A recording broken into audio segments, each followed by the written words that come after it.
Okay, class, we have a quiz today. Get your yellow pad. Mag-quiz ta karon. Number 1. Number 1, no?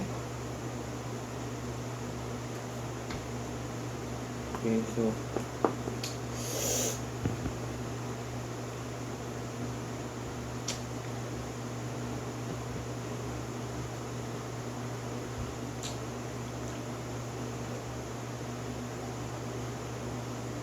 uy, boy.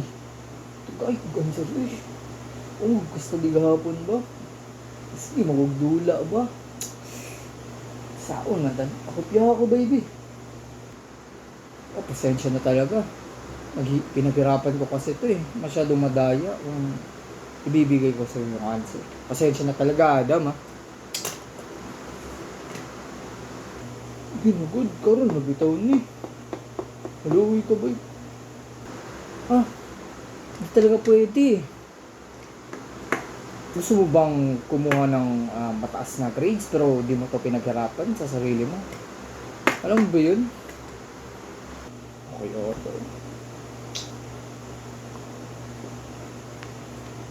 Sige, salamat. Dala ako mga iyo. Okay, class, pass your papers forward.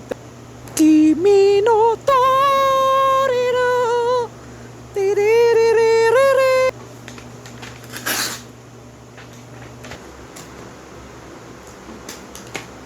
The clip depicts honesty by showing how Adam wants to have a good grade, but he is struggling because he didn't study.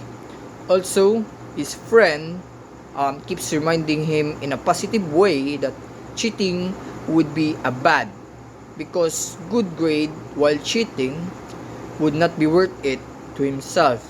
While the scene ends by showing how Adam is being honest with himself, even though it can lead him to a lower grade. That's all.